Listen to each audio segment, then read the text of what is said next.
3 साल पहले मेरे घर वालों ने मेरा रिश्ता मेरी कज़न के साथ तय कर दिया, लेकिन मुझे वो पसंद नहीं था, इसलिए मैंने उससे रिश्ता तोड़ दिया क्योंकि मैं अपनी पसंद की शादी करना चाहती थी।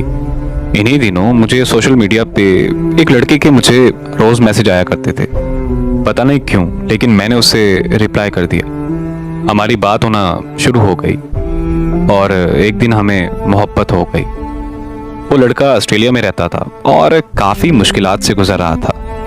वहाँ ना उसके पास अच्छी नौकरी थी और ना ही रहने के लिए कोई अच्छी जगह। मैं उसके लिए अल्लाह से रो रो कर दुआएं करती थी कि उसे अच्छी नौकरी मिल जाए। और फिर एक दिन अल्लाह ताला ने मेरी सुन ली। उसको वहाँ की नेशनलिटी और अच्छी नौकरी मिल गई। वो मुझसे ये कहता था कि ये सब तुम्हारी दुआओं का नतीजा है। वो मुझसे कहता था कि मैं तुम्हें कभी नहीं छोड़ूंगा। मैं भी उसे अल्लाह से तहज्जुद की दुआओं में मांगा करती थी।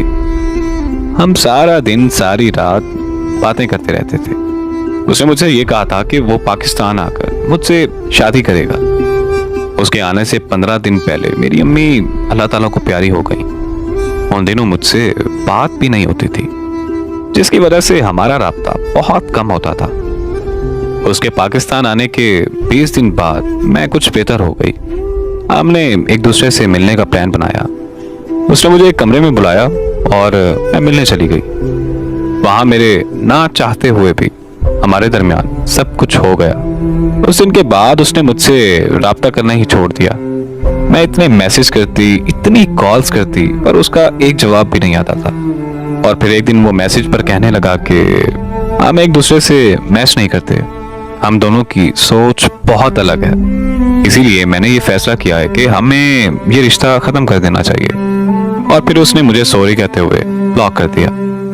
मैंने फिर भी उसका 1 साल तक इंतज़ार किया, उससे राब्ता करके उसे मनाने की हर एक कोशिश की, लेकिन मेरी सारी कोशिशें नाकाम रहीं। मुझे लगता था कि शायद उसे मेरी मोहब्बत का एहसास हो जाएगा, लेकिन हवस परस्त क्या जाने कि मोहब्बत क्या होती है। मेरे अलावा पता नहीं वो कितनी लड़कियों की जिंदगी बर्बाद कर चुका होगा। एक गलत इंतखाब की वजह से मेरा यकीन टूटा है। मेरा यकीन तो शायद कभी ना छूट पाएगा। मैंने एक सबक सीख लिया है कि जो मर्द शादी से पहले ही लड़की के साथ सब कुछ कर ले, वो कभी उस लड़की को नहीं अपनाता। और देखें, कुरान पाक में भी इस चीज का जिक्र है कि एक लड़का और एक लड़की कभी दोस्त नहीं हो सकते। अगर आपने हलाल रिश्ता बनाना है तो निकाह कीजिए। अल्लाह पाक हम सबको इस दुनिया में नेक अमल करने की तौफीक अता फरमाए। अगर आपको मेरी स्टोरीज अच्छी लगती हैं तो प्लीज़ मेरी हौसला अफजाई के लिए एक लाइक ज़रूर कर दिया करें। और अगर आप अपनी ज़िंदगी से जुड़ी कोई भी कहानी मुझसे शेयर करना चाहते हैं तो मुझे अपनी कहानी इंस्टाग्राम पर भेजें। जज़ाकल्लाह।